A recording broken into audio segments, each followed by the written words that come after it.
రాష్ట్రంలో కూటమి ప్రభుత్వం అధికారంలోకి వచ్చి సంవత్సరం 3 నెలల కాలం కావస్తున్నదని, అయితే నాడు ఎన్నికల సందర్భంగా ప్రజల వద్దకు తీసుకువచ్చిన ఎన్నికల మేనిఫెస్టోలో ఇచ్చిన వాగ్దానాలు సూపర్ 6 పథకాల అమలు గురించి ఎవరు అడిగినా వారి నాలుకలు మందం అయ్యాయని వ్యంగ్యంగా అవమానకరంగా సాక్షాత్తు రాష్ట్ర ముఖ్యమంత్రి చంద్రబాబు వ్యాఖ్యానించడం ఎంతో దారుణంగా ఉందని నంద్యాల మాజీ ఎమ్మెల్యే శిల్పా రవిచంద్ర కిషోర్ రెడ్డి విమర్శించారు. మంగళవారం నంద్యాల నియోజకవర్గం గోస్పాడు మండలం దిబ్బగుంట్ల గ్రామంలో వైఎస్ఆర్సీపీ విస్తృత స్థాయి సమావేశం గోస్పాడు మండల వైఎస్ఆర్సీపీ అధ్యక్షుడు పిపి జనార్దన్ రెడ్డి అధ్యక్షతన నిర్వహించడం జరిగింది.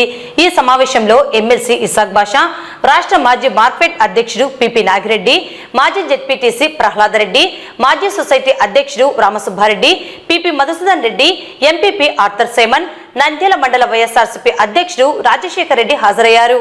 ఈ సమావేశంలో మాజీ ఎమ్మెల్యే శిల్పా రవిచంద్ర కిషోర్ రెడ్డి మాట్లాడుతూ వైసీపీ ప్రభుత్వంలో రాష్ట్రం శ్రీలంకలా మారిందని, వైఎస్ జగన్మోహన్ రెడ్డి ఆర్థిక వ్యవస్థను నాశనం చేశాడని ఆరోపణలు చేసిన ముఖ్యమంత్రి చంద్రబాబు నాయుడు నేడు రాష్ట్రంలో సంపద సృష్టించాను, ఆర్థిక వ్యవస్థ చాలా బాగుందని చెబుతున్నాడని, అయితే ఆయన ప్రజలకు ఇచ్చిన హామీలను సూపర్ 6 పథకాలను ఎందుకు అమలు చేయలేదని సూటిగా ప్రశ్నించారు. ఉప ముఖ్యమంత్రి పవన్ కళ్యాణ్ నాడు రాష్ట్రంలో 60,000 మంది మహిళలు బాలికలు మాయమైపోయారని కేంద్రం ఇంటెలిజెన్స్ రిపోర్ట్ ఇచ్చిందని, జగన్మోహన్ రెడ్డి ప్రభుత్వంపై అసత్యపు ఆరోపణలు చేశాడని, అయితే మాయమైపోయిన వారిని ఈ కూటమి ప్రభుత్వం రక్షించి తీసుకువచ్చారా అని ప్రశ్నించారు. డ్రగ్స్ ఉన్నాయని ఆరోపించి నిరూపించలేకపోయారని, ఇది కేవలం వైఎస్ఆర్సీపీ ప్రభుత్వంపై ఒక ప్రణాళిక పరంగా విమర్శలు, ఆరోపణలు, బురద జల్లే కార్యక్రమాన్ని కూటమి నేతలు చేస్తున్నారని అన్నారు. రాష్ట్రంలో కూటమి ప్రభుత్వం చేస్తున్న అన్నిటినీ ప్రజలు గమనిస్తున్నారని, ఇచ్చిన హామీలను నెరవేర్చకుండా మోసం చేశారని పేర్కొన్నారు.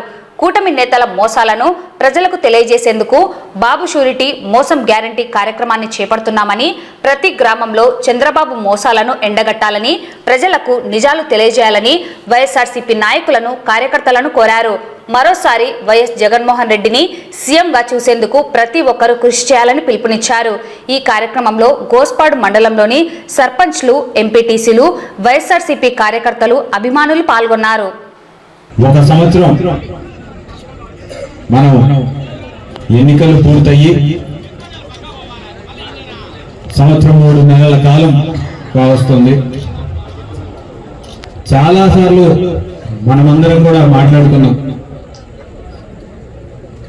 ఈ యొక్క కూటమి ప్రభుత్వంలో జరుగుతున్నటువంటి పరిస్థితులపై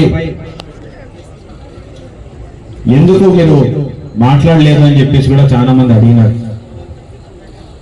అయితే ఒకటే అనుకుంటూ వచ్చినాం, ఓడిపోయిన రోజే మనసులో డిసైడ్ అయినా కొత్త ప్రభుత్వంలో ఎవరి అధికారంలోకి వచ్చినా సరే వాళ్ళకి కనీసం ఒక 6 నెలల్లో, ఒక సంవత్సర కాలము మనం మాట్లాడకూడదు, విమర్శించకూడదు, వాళ్ళని పూర్తిగా స్వేచ్ఛతోటి పనిచేయాలి అని చెప్పేసి మనసులో అనుకునే నిగ్రహంతో ఎంతమంది ప్రెస్ మీట్లు పెట్టమన్నా సరే పెట్టలేదు. ఎందుకంటే వచ్చిన నెల నుంచి మనం ప్రెస్ మీట్లు పెట్టి ఏదో మాట్లాడినాం అనుకో, ప్రజలే మనల్ని అంటారు, నిన్నగాక మన ప్రభుత్వం ఏర్పడిందబ్బా, అప్పుడే ఈయన మాట్లాడుతున్నాడు అని చెప్పేసి. కనీసం వాళ్ళకు కూడా ఇప్పుడు మనం అడగాల్సిన పనుల ప్రజలే మనల్ని అడుగుతా ఉన్నారు. సంవత్సరం అయింది, ఇంకా ఇప్పుడు కూడా ఒక పథకం ఇలా అని చెప్పేసి. కాబట్టి ఇప్పటి నుంచి మనం దాని గురించి మాట్లాడినా సరే ప్రజలు కూడా హర్షిస్తారు. ఏమన్నా వీళ్ళు ఎన్నో మాటలు చెప్పినారు.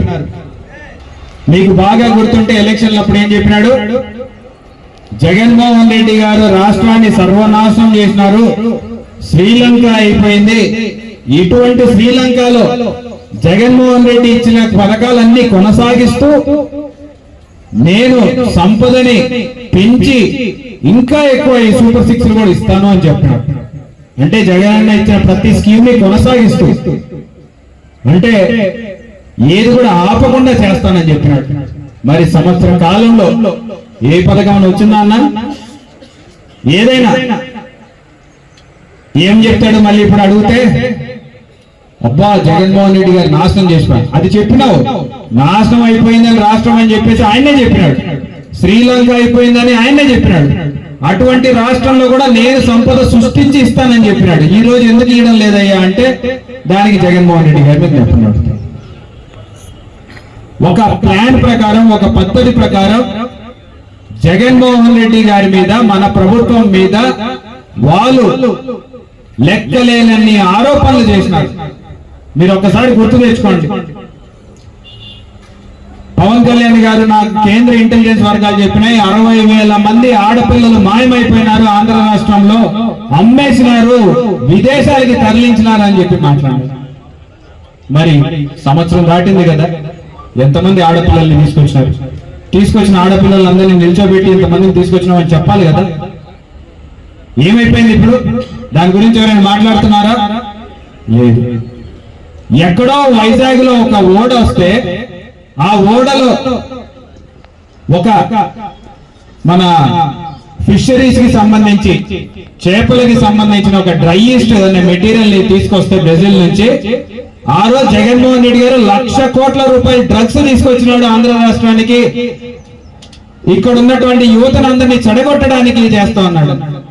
తర్వాత ఏమని తెలియంది? ఎలక్షన్ల తర్వాత డ్రగ్స్ కాదు అది, ఆ కంపెనీ వాళ్ళు డబ్బులు పెట్టి కొనుక్కొచ్చిన డ్రై ఈస్ట్ అని చెప్పి తెలిసారు. ఇంకోటి ఏం చెప్పినాడు? ప్రతి కిరాణా కొట్టులో గంజాయి దొరుకుతుంది, యా ఊరికి పోయినా సరే గంజాయికి బానిసలైపోయేసి యువత అంతా చెడిపోతుంది అని చెప్పినాడు. మనం ఎప్పుడైనా చూసినామన్నా మన ఊర్లో ఏమైనా కనపడిందా గంజాయి? దొరుకుతుందనా గంజాయి? కనీసం బెల్ట్ షాప్ అని ఉంటుండేనా? కనీసం ప్రతి ఊర్లో మద్యం షాప్ అని ఉండేనా? ఈరోజు మీరు చెప్పండిలే, బెల్ట్ షాపులు ఉన్నాయా లేదా? ఎవరు చేస్తున్నారో కూడా మీకు తెలుసు. ఇంటింటికి నాకు తెలిసి ఇక కొన్ని రోజుల్లో డోర్ డెలివరీ కూడా చేస్తారు. మీరు ఫోన్ కొట్టి హలో నాకు ఈ మద్యం పంపించాలంటేనే చక్కగా వస్తుంది. ఇది వాళ్ళ మేనిఫెస్టో. మనకు అర్థం చేసుకోలేకపోయినాం ఆ రోజే. కొంతమంది మాట్లాడారు కానీ మనకు అర్థం కాలే. మీరు బాగా గమనించండి. ఇది వాళ్ళ మేనిఫెస్టో. వాళ్ళ మేనిఫెస్టోలో ఎవరి బొమ్మలు కనపడుతున్నాయి? చంద్రబాబు నాయుడు బొమ్మలు కనపడుతుంది, పవన్ కళ్యాణ్ గారి బొమ్మ కనపడుతుంది. కానీ మూడో సభ్యుడైనటువంటి నరేంద్ర మోడీ గారిది కానీ లేకపోతే బీజేపీ నాయకుడిది మాత్రం ఎక్కడా కనపడడం. వాళ్ళకి అప్పటికే తెలుసు ఇది సాధ్యపడదు, కాబట్టి మన బొమ్మ కూడా వేయించుకోవడం వద్దురా నాయన అని చెప్పేసి వాళ్ళు ఆ రోజే తప్పుకున్నాడు. ఈ రోజు మనం నరేంద్ర మోడీ గారి దగ్గరికి వెళ్ళి అడిగినాం అనుకో, నేను ఎప్పుడు చెప్పినా నా బొమ్మ చూపించాను. బీజేపీ వాళ్ళు ఎవరైనా సరే అదే అంటారు, మా బొమ్మ చూపించండి సార్. మనం అడగనికి లేకపోయి మనం కనుక్కోలేకపోయినాం అంతే. ఎవరైనా సరే ముగ్గురు కలిసి పోటీ చేస్తున్నప్పుడు ముగ్గురు ఫోటో ఉంటుందో లేకపోతే ఇద్దరు ఫోటోనే ఉంటుంది. ఇద్దరు ఫోటో పెట్టుకున్నప్పుడే మనం అర్థం చేసుకోవాల్సింది. ఆ రోజు కూడా మేనిఫెస్టో ఒకసారి యూట్యూబ్ లో వీడియో చూడండి. బీజేపీ ఆయన చేతిలో పట్టుకోమంటే కూడా పట్టుకోవాలి ఆయన. వద్దు నాకు వద్దు, నా చేతిలో పెట్టకు, వాళ్ళిద్దరికీ ఇవ్వండి అంటే ప్రజలు నమ్మినారు, ప్రజలు మోసపోయినారు. కానీ అప్పటికే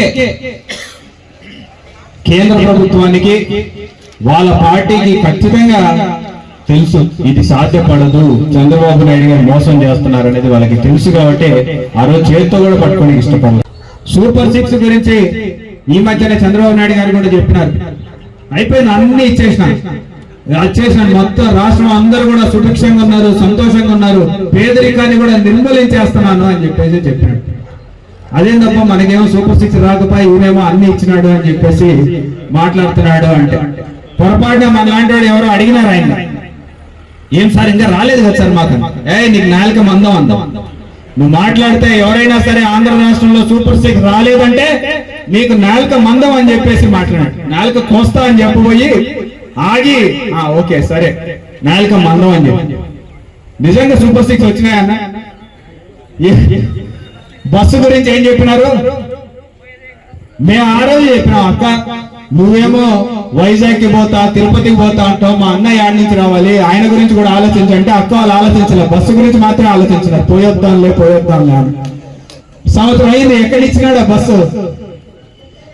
మొన్నటి వరకు కనీసం సింహాచలం పోతాను లేకపోతే తిరుపతికి పోతాను అనుకుంది. ఈ రోజేమో పాణ్యం దాటిన వెంటనే టికెట్ అంటారు. పాణ్యమే పాణ్యం కూడా పోనీ షరతులు వర్తిస్తాయని. మీకు తెలుసు ఇన్సూరెన్స్ పాలసీ చేసుకున్న బండి కొని ఉంటేనే ఇన్సూరెన్స్ పాలసీ. మనం ఏమనుకుంటాం, గుద్దినా ఎక్కడ గుద్దినా సరే వాడు డబ్బులు మొత్తం ఇస్తాడేమో అని మనం అనుకుంటుంటాం. ఆ రోజు అన్ని అది చెప్పి అమ్ముతాడు మనకు కూడా. కానీ తీరా మన బండి యాక్సిడెంట్ అయిన తర్వాత ఇన్సూరెన్స్ దగ్గరికి పోతే ఇవన్నీ లేవుపో, ఇది లేదు అది లేదని లాస్ట్ ఇంత పెడతారు. కూటమి ప్రభుత్వం వచ్చి 1 సంవత్సరం అయింది. ఈ రోజు వరకు వాళ్ళు మనకు ఏమి చేశారని ఒకసారి అవగాహన చేసుకోవాల్సిన అవసరం అయితే ఖచ్చితంగా ఉంది. ఈ రోజు వరకు వాళ్ళు సూపర్ 6 అని చెప్పేసి ప్రజలలోకి వచ్చి నేను ఇది ఏర్పాటు చేస్తాను అని చెప్పి ప్రజలను మభ్యపెట్టి మోసపుచ్చి అమలు చేయడానికి వీలు లేని హామీలన్నీ చెప్పి మాయమాటలు చెప్పి గద్దెనెక్కడం అయితే చంద్రబాబు నాయుడు గారు చేశారు. ఇది అక్షర సత్యం. చంద్రబాబు నాయుడు గారి నైజం ఎప్పుడు ఎటువంటి వాగ్దానం చేయడానికైనా వెనకంజ వేయని రాజకీయ నాయకుడు. ఏ వాగ్దానం చేయడానికైనా వెనకంజ వేయని. ఎందుకంటే అమలు పరుస్తాననే భయమే ఉండదు. ఏమైనా చెప్పొచ్చు, నోటి మాట చెప్పడం ఏముంది. అదే మన జగనన్న అయితే చెప్పాడంటే ఖచ్చితంగా చేస్తాడు, అట్లయితేనే చెబుతాడు.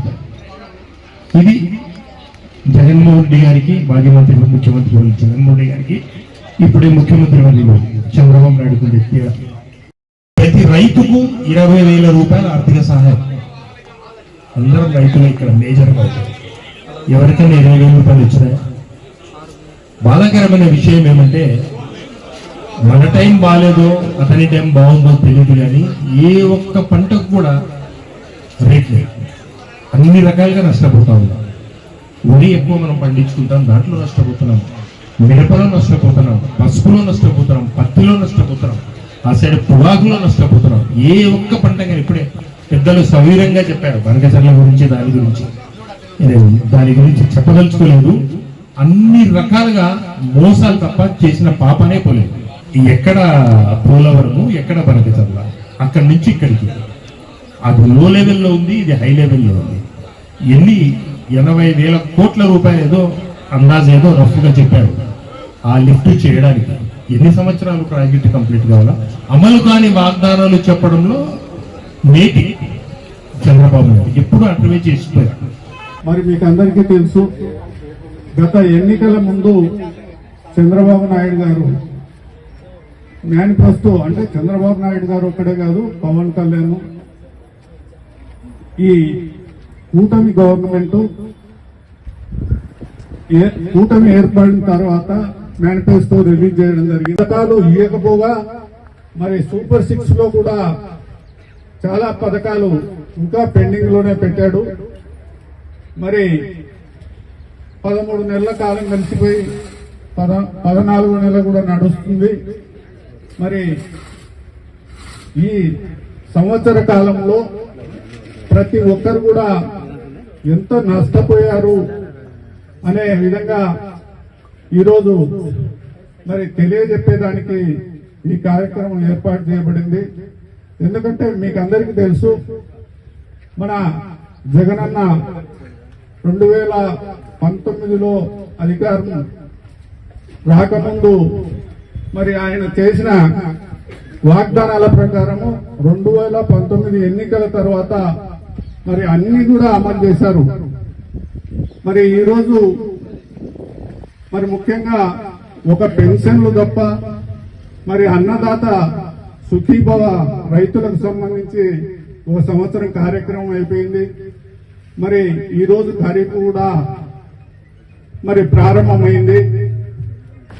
బాబు షూరిటీ, మోసం గ్యారంటీ రాష్ట్ర వ్యాప్తంగా జరిగే కార్యక్రమాల్లో మనం ఈరోజు ఇక్కడ ఉన్నాము. సంవత్సరం తర్వాత